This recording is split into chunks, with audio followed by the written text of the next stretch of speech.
me tocó a mí ahora compartir la parábola del samaritano, perdón, el fariseo y el publicano, que, que es una historia muy particular, ¿no? Bueno, si todas estas parábolas sabemos que tienen una enseñanza principal que van, digamos, acompañados de una historia, y el Señor Jesús siempre la utilizaba para enseñar una verdad bíblica, ¿no? Y es importante cómo él utilizó todas estas historias para ir revelando verdades a las personas que escuchaban el mensaje, ¿sí? Lo que vamos a ver en esta tarde está en Lucas. Vamos a buscar Lucas,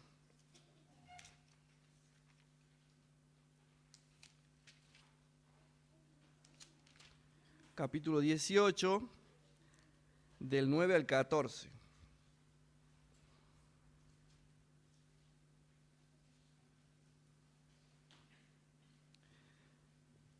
¿Recuerdan algunos publicanos y algún fariseo? Yo tengo dos de cada uno, ¿no? Que se hayan convertido. Hay uno, muy bien, él vendría a ser ¿qué? Muy bien, publicano. Muy bien, el que tengo anotado también. Hay uno muy conocido que, muy bien, Nicodemos también. Bien, Pablo, perfecto. Pablo era fariseo, ¿sí? Cuando él está dando, no su currículum, pero sí está diciendo, yo tendría por qué jactarme, pero para mí es nada, dice esto, ¿no? Que él era fariseo. Muy bien, y tengo anotado uno más, en publicanos, un discípulo, Mateo. Muy bien, ahí estamos. Es lo que tenía yo anotado. Si hay alguno más, después me avisan y lo vamos aprendiendo juntos.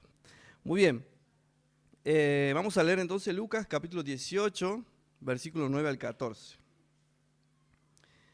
A unos que confiaban en sí mismos como justos y menospreciaban a los otros, dijo también esta parábola.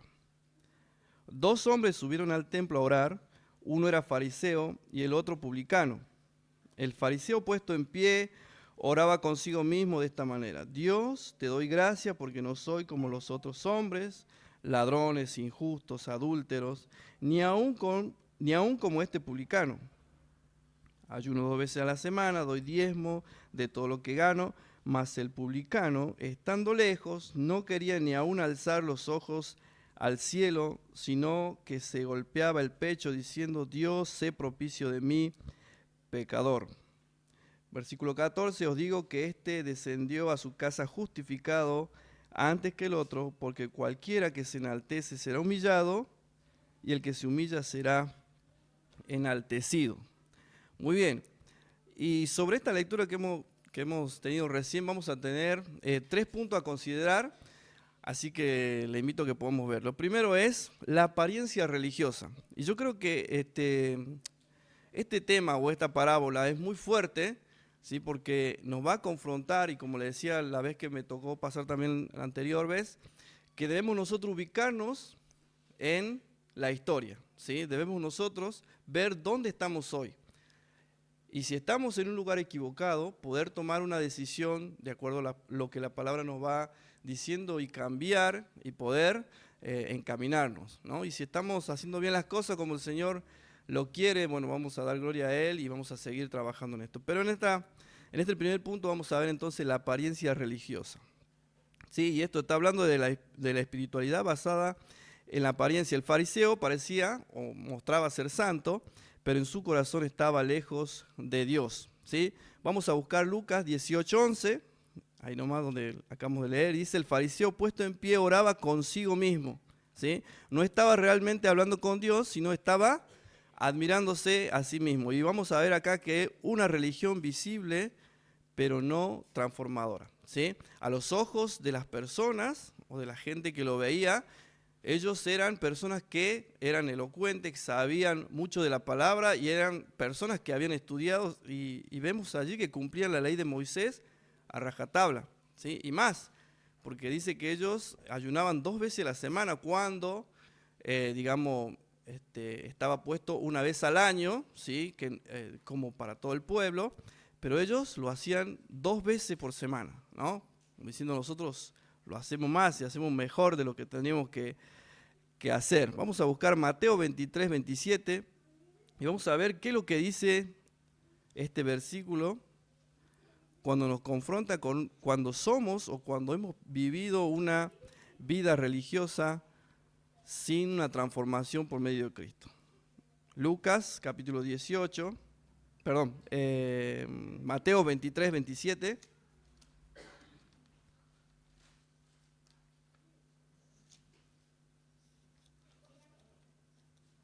Mateo capítulo 23. Si alguien lo tiene, por favor, que lo pueda leer. Mateo 23, 27. ¿Qué aflicciones espera, maestros de la ley religiosa y fariseos? Hipócritas, pues son como tumbas blanqueadas, hermosas por fuera, pero llenas de huesos de muertos y toda clase de impurezas por dentro. Muy bien, sepulcros blanqueados. Isaías 29, 13 dice, me honran con sus labios, ¿sí? Pero su corazón está lejos de mí. Ahora en 2 Timoteo capítulo 3, versículo 5 también habla de esto, ¿no? Hablando sobre la apariencia. Busquemos 2 Timoteo capítulo 3, versículo 5.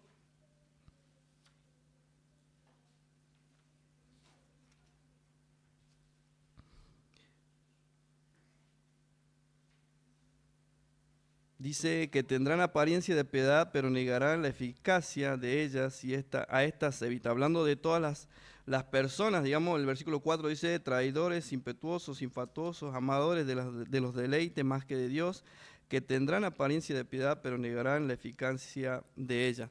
Ahora está hablando de cómo nosotros podemos identificar este tipo de personas o hermanos que pueden llegar a estar, digamos, en medio de la iglesia o no, ¿sí? O personas que quieren acercarse, pero vienen con otras intenciones, ¿no? Y qué importante es entender que la vida cristiana, es visible, ¿sí? Cuando hay cambio en la vida de las personas que están confesando a Cristo, ¿no? Y una de las evidencias de que hay una nueva vida en Cristo es esta, ¿no? Que cambiamos, que se nota en nuestras vidas el cambio. Nosotros por ahí estamos trabajando con adolescentes y lo principal que está haciendo es trabajar en el evangelismo y poder hablar hasta que ellos puedan comprender lo que la palabra del Señor quiere o lo que la palabra del Señor está buscando de cada uno de nosotros, que es el arrepentimiento genuino, ¿sí?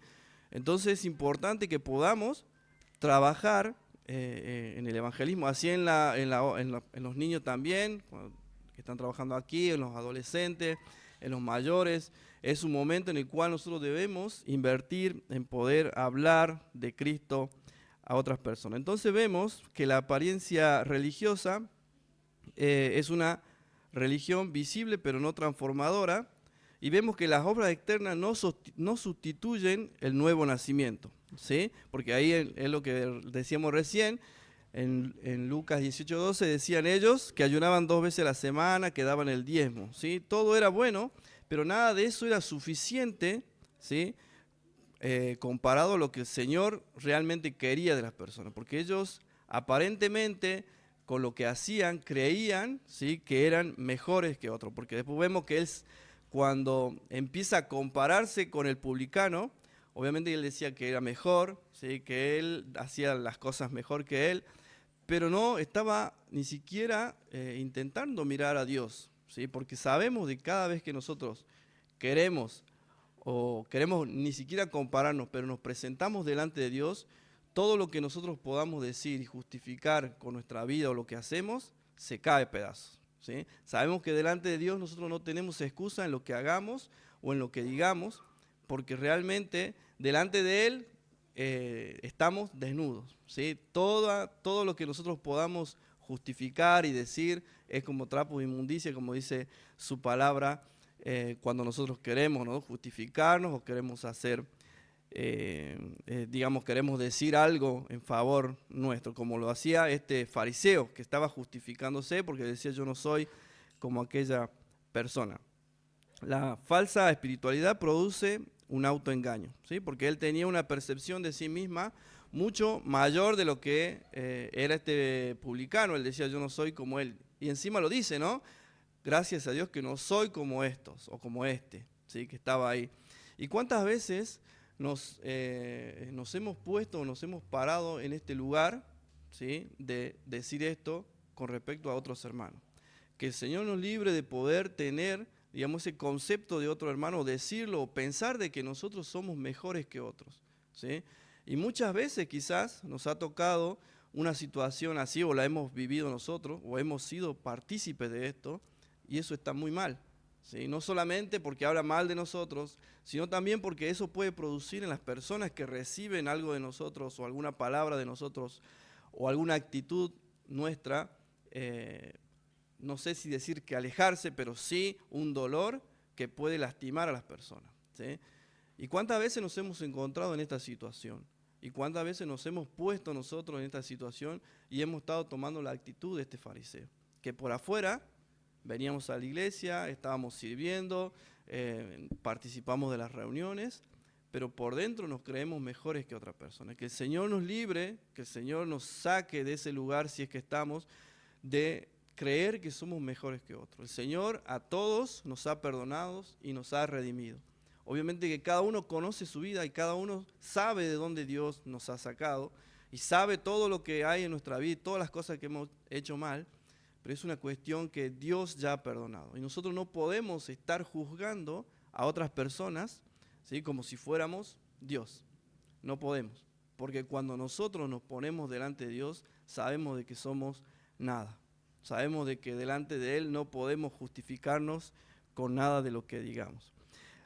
Entonces veíamos en primer lugar la apariencia religiosa y en segundo lugar la altivez religiosa, ¿sí? Que es lo que veníamos diciendo al final, que tiene que ver con esto de compararse con otra persona, pero de una forma orgullosa, ¿sí? No soy como los otros hombres. El orgullo espiritual necesita mirar hacia abajo para sentirse arriba, ¿sí? Y es lo que decíamos recién. ¿Cuántas veces creemos que somos mejores que otros creyentes o que otros hermanos? Que el Señor saque de nuestros pensamientos siquiera creer eso, ¿sí? Y que al contrario, en vez de nosotros creernos mejor que otros, podamos acercarnos a alguien sabiendo de que está en una situación de restauración de su vida o que está pasando un momento difícil, que podamos nosotros acercarnos para poder compartir de la palabra, de ayudarlo, de apoyarlo y de hacerle entender que el Señor quiere darle una nueva oportunidad y poder restaurar también a las personas, porque es algo que debemos hacer. Cuando tenemos hermanos con necesidad o cuando nosotros pasamos por necesidad, ¿cuántas veces hemos pasado por necesidad, dolor y tristeza y necesitamos que alguien venga o algún hermano nos apoye o algún hermano nos dé un aliento o algún hermano nos dé una corrección por algo que hemos hecho mal y podamos nosotros también entender lo que la palabra quiere decir y lo que la palabra quiere cambiar en nuestra vida? El orgullo espiritual se alimenta de la comparación. Volvemos a este tema, ¿no? Compararnos, decir, bueno, mira, nuestro ministerio, nuestro servicio está dando mucho fruto y no como, entonces entramos, estoy dando un ejemplo como para poder, no quiero decir que pasa, gracias a Dios, en la iglesia estamos muy contentos de que cada ministerio esté creciendo y vemos cómo se han abierto nuevos lugares para poder servir y también cómo el Señor está utilizando a nuevos hermanos para poder trabajar y crecer, ¿no? Pero ¿cuántas veces quizás, hablando también no solamente en la iglesia, quizás en la parte laboral, hemos sentido esto, ¿no? O hemos nosotros tenido esta actitud con nuestro compañero? Por ahí es importante también que nosotros, por medio de nuestra actitud, podamos ganar a las personas que no nos conocen. Normalmente creo que la mayoría nos desenvolvemos en lugares donde no todos son creyentes, ¿sí? Donde hay personas que no conocen a Cristo. Y cuántas veces nosotros también, entendiendo esto, cuánta más responsabilidad tenemos como creyentes de poder dar un buen ejemplo en esto, ¿sí? De no tomar esa actitud de querer compararnos con otros para poder o escalar un lugar o poder ganar una posición o solamente para ganar un respeto con otras personas. Que el Señor también nos dé, digamos, la luz para poder aprender a movernos en medio de personas que todavía no conocen a Cristo. ¿sí? Yo creo que de esa forma, en vez de acercarlos, vamos a estar causando un mal ejemplo, vamos a dar mal testimonio, ¿sí? Quizás rechazo también. Nosotros debemos aprender que debemos manejarnos bien delante de los que no son creyentes, sin negociar, obviamente, los principios bíblicos, porque cuando empezamos bueno, está bien, voy a empezar con unas juntaditas con mis compañeros de trabajo, y no, bueno, esta vez sí voy a ir, no voy a ir, o participar de charlas o de habladurías de alguna persona o algo. Todas esas cuestiones también hacen de que nosotros participemos de esas cosas, y no está bien. Entonces, qué bueno que con nuestra actitud podamos demostrar que hay un cambio en nuestras vidas. Entonces podemos ver, en tercer lugar, la absolución divina. Primero habíamos visto en el punto número 1 la apariencia religiosa, que hablaba sobre esto, ¿no? de querer mostrar algo que en la intimidad no somos. En el caso también de los fariseos veíamos este ejemplo. Y la altivez religiosa de creernos mejor que otra persona o que otros creyentes. Y en tercer lugar, la absolución divina, ¿sí? La misericordia de Dios alcanza al que reconoce su pecado. El verdadero arrepentimiento reconoce la culpa. ¿Y cuántas veces nosotros hemos estado en esta situación delante de Dios? De tener que reconocer nuestros errores y nuestros pecados. Y entendemos y sabemos por la palabra que cuando confesamos nuestros pecados y nos apartamos, alcanzamos misericordia, ¿sí? Entonces es importante poder tener la actitud que tuvo este publicano, porque este publicano no dijo nada en contra del fariseo, ¿sí? Y no se justificó con nada de las acciones que pudo haber hecho, sino que él humildemente ni siquiera podía mirar a los ojos al Señor y decirle nada, sino que le decía: sé propicio de mí, pecador, ¿sí? Él no puso excusas, él directamente reconoció que él necesitaba a Cristo. Él reconoció, y eso es lo que el Señor está buscando de nosotros. ¿Cuántas veces quizás hemos estado poniendo excusas para reconocer algo que tenemos en nuestra vida o algo que hayamos hecho? Y muchas veces eso frena también que nuestro servicio, nuestro ministerio no crezca. Y muchas veces la iglesia se ve estancada por estas cuestiones, ¿no? Pero qué importante es pensar y tener la actitud que tuvo este publicano y entender de que delante de Dios no somos nada. De poder decir: sé propicio de mí, pecador. Y llegar a los pies del Señor y reconocer todo lo que hemos hecho mal. Dios justifica al humilde. Lucas capítulo 18, 14, que es lo que estamos viendo, dice en el versículo final: este descendió a su casa justificado. Ahora, qué importante que es el resultado, ¿no? Y nosotros somos justificados justamente en el día de hoy. Venimos a celebrar el tiempo de la cena y somos justificados por la obra de Cristo en nuestra vida. No por nuestras acciones, no por nada bueno que hayamos hecho. No por lo que sepamos, ni por lo que hagamos, y lo que vamos a hacer, vamos a alcanzar la misericordia de Dios, sino solamente por su gracia. Y qué importante es entender esto, porque el publicano volvió justificado, mas el fariseo no.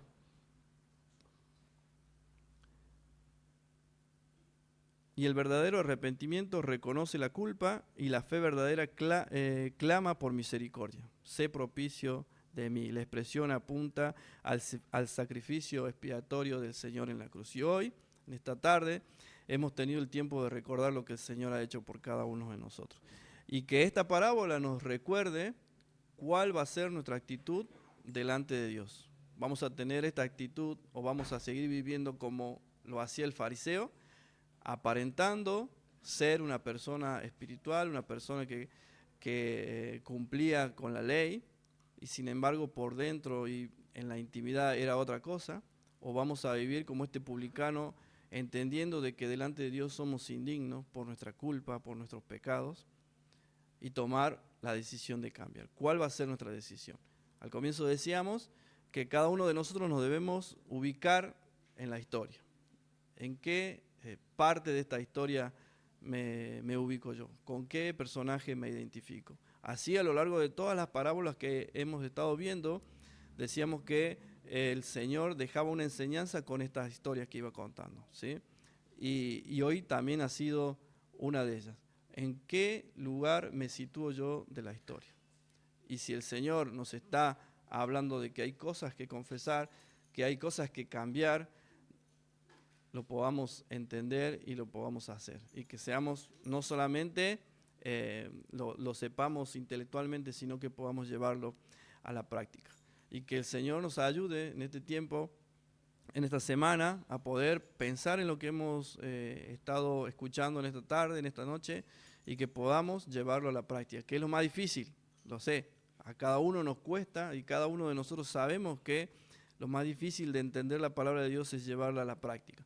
Pero que el Señor nos dé la fuerza para poder hacerlo y que esa sea nuestra actitud al empezar esta semana y que seguramente el Señor nos va a dar oportunidades para que podamos recordar algo de lo que hemos visto en esta tarde y que podamos nosotros ponerlo en la práctica.